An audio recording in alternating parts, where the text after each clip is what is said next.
Hi friends, welcome back to smart Rajeshwari kitchen. ఎలా ఉన్నారు friends? అందరూ బాగున్నారా? ఈరోజు మన ఇంటి రెసిపీ చూడండి. చూడగానే నోట్లో నీళ్ళు ఊరుతున్నాయా? పానీపూరి అండి. ఇది పిల్లలకి చాలా చాలా ఇష్టం. ఈవినింగ్ స్నాక్ లాగా మనం చేసుకొని పెట్టామంటే తప్పనిసరిగా స్కూల్ నుండి రాగానే ఎంత హ్యాపీ అయిపోతారు. ఇలాగ ఏదో ఒకటి మనం రెసిపీ చేసామంటే వాళ్ళ కళ్ళల్లో ఆనందమే వేరు.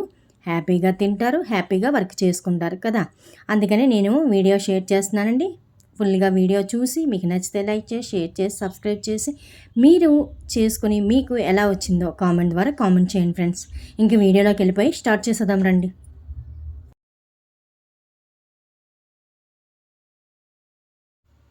ముందుగా ఒక అరకప్పు మైదాపిండి తీసుకుందామండి. గోధుమ పిండి కూడా తీసుకోవచ్చు మైదాపిండి ప్లేస్లో. తర్వాత ఒక కప్పు గోధుమ నూకండి, సూజీ రవ్వ అని కూడా అంటారు. దాంట్లో కొద్దిగా సాల్ట్, తగినంత సాల్ట్ వేసుకోవాలి. అలాగే ఒక పావు టీ స్పూన్ తిన్న సోడా అండి, బేకింగ్ సోడా అంటారు కదా, అది వేసుకోవాలి. మొత్తం అంతా కలుపుకోవాలండి. చూసారు కదా, ఇలా కలుపుకొని కొద్ది కొద్దిగా వాటర్ వేసుకొని చపాతీ ముద్దలా కలుపుకోవాలి. చాలా సింపుల్గా ఈజీగా అయిపోతాయండి.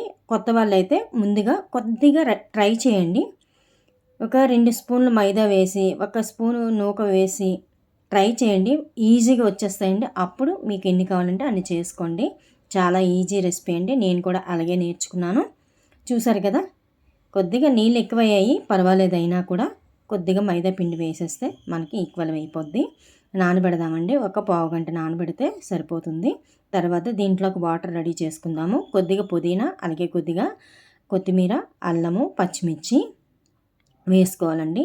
అలాగే చిన్న ఉసిరిగంత చింతపండు నానబెట్టుకొని వాటర్ తీసి ఉంచుకోవాలి, అంటే రసం తీసి ఉంచుకోవాలి. మనం ఈ పేస్ట్ రుబ్బుకున్నాం కదా మిక్సీలో, ఆ పేస్ట్లోని ఈ చింతపండు రసం వేసుకొని కొద్దిగా వడగట్టుకుంటే లోపల ఏమైనా పిప్పు ఏమైనా ఉంటే వచ్చేస్తుంది. లేదు పర్వాలేదు అనుకుంటే తీసుకోండి అలాగే. ఇప్పుడు ఇందులో పావు టీ స్పూను మిరియాల పొడి, అలాగే పావు టీ స్పూను చాట్ మసాలా, అలాగే పావు టీ స్పూను జీరా పౌడరు వేపుకొని తీసుకోండి. చాలా టేస్ట్గా ఉంటుంది. అలాగే తగినంత సాల్ట్ అండి, అలాగే కొద్దిగా కారము తీసుకొని మొత్తంగా కలుపుకొని పక్కన పెట్టుకోండి. చూసారు కదా, ఇందులో బెల్లం కూడా వేసుకోవచ్చండి. నేనైతే వేయలేదు. ఇప్పుడు వాటర్ ఎంత కావాలో వాటర్ చూసుకొని వాటర్ వేసుకోండి. అది పక్కన పెట్టుకొని బంగాళదుంపలు స్టఫ్లోకి అనమాట. బంగాళదుంపలు ఒక 3 దుంపలు తీసుకొని ఇలా ఉడకబెట్టుకొని ఇలా చిలుపుకొని పక్కన పెట్టుకోండి. తర్వాత ఒక పావు టీ స్పూను చాట్ మసాలా, అలాగే ఒక పావు టీ స్పూన్ కారము, సాల్టు, అలాగే వేపిన జీరా పౌడరు, అలాగే మిరియాల పౌడరు పావు టీ స్పూన్ వేసుకొని మొత్తంగా కలుపుకోవాలండి. కలుపుకొని ఆనియన్స్ కట్ చేసుకొని ఆనియను, కొద్దిగా కొత్తిమీర వేసుకోవాలి. వేసుకొని ఇది పక్కన పెట్టుకోండి. చాలా సింపుల్గా ఈజీగా అయిపోద్దండి. పిల్లలు స్కూల్ నుండి రాగానే రెడీ చేసి పెట్టేయవచ్చు. చూసారు కదా, ఇందులో ఉల్లిపాయలు, కొత్తిమీర కలిపేసుకుంటే ఇది పక్కన పెట్టుకోవడం అయిపోద్ది. తర్వాత మన పిండి నానిందో చూద్దాము. చూసారా, చక్కగా నానింది. కొద్దిగా వాటర్ ఎక్కువైందండి, చూసుకొని కలుపుకోండి మీరు. నేను ఇంకో కొద్దిగా పిండి యాడ్ చేసి మనం చపాతీలా ఒత్తుకోవాలి.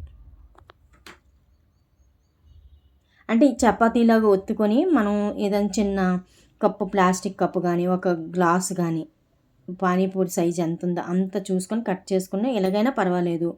లేదంటే చిన్న చిన్న ఉండలుగా అండి, ఒక అంగుళం ఉండ కింద మనం గులాబ్ జామ్ చేస్తాం కదా, అందులో సగం ఉండ ఇలా చేసుకొని ఒక్కొక్కటైనా ఒత్తుకోవచ్చు. నేనైతే ఇలా సింపుల్గా తొందరగా అయిపోద్ది అనేసి ఇలా పాముకొని చేస్తాను. మైదా పిండి వేసి ఇలా చేసుకోండి. అదే వాటర్ కరెక్ట్గా సరిపోతే కొద్దిగా ఆయిల్ వేసి చక్కగా ఒత్తుకుంటే వచ్చేస్తుందండి. నేనైతే కొద్దిగా పలచబడింది, అదే వాటర్ ఎక్కువైందనేసి ఇలా చేశాను. చూసారా, ఇంత దలసరైతే సరిపోతుంది.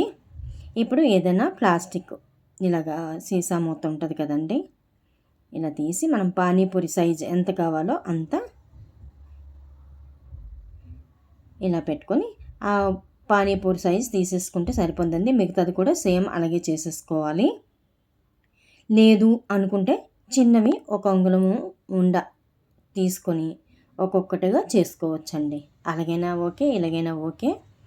కానీ ముందుగా ఎవరైనా కొత్త వాళ్ళు కొద్దిగా ట్రై చేసి అప్పుడు బాగా వచ్చిందనుకుంటే ఎక్కువ చేసుకోండి. ఏదైనా సరే మనం స్టార్టింగ్ నేర్చుకునేటప్పుడు కొద్దిగా వేసుకొని చేస్తేనే మనకు బాగుంటుంది. చూసారు కదా, ఇలా చేసుకున్నాం అనుకోండి. అదే బయట పానీపూరి అంటే ఇద్దరమే తినాలి, అదే ఇంట్లో చేసుకుంటే ఇంట్లో అందరము తినొచ్చండి కదా. అందులో వాటర్ ఏది వేస్తాడో ఏం వేస్తాడో అనేది మనకి తెలియదు. అదే ఇంట్లో అయితే అన్నీ మనం ఫ్రెష్గా చేసుకున్నవి మంచిగా ఆయిల్లో వేపుకుంటాము.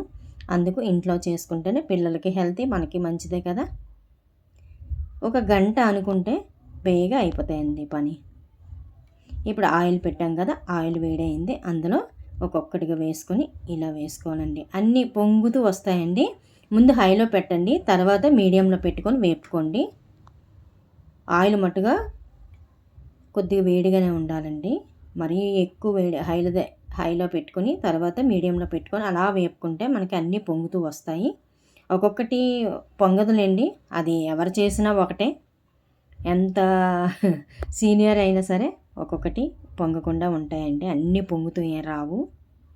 చూసారు కదా, ఇంక అన్నీ ఇలాగే వేపేసుకున్నానండి. చూడండి ఎంత బాగా వచ్చాయో. బయట కొన్న అంత రౌండ్ రాకపోయినా మనం చేసుకొని ఇలా తినేవచ్చండి. చూడండి, ఇలా ఉల్లిపాయలు కొత్తిమీర వేసుకున్నాను, బంగాళదుంపలు లైట్గా వేసాను అనమాట.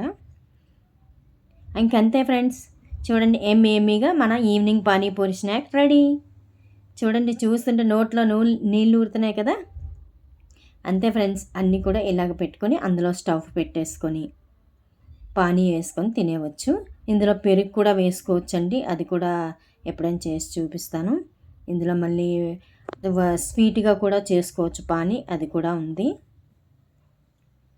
ఇప్పుడు ముందుగా మా అమ్మాయి టేస్ట్ చేస్తుందండి, ఎలా ఉందో చెప్తుంది.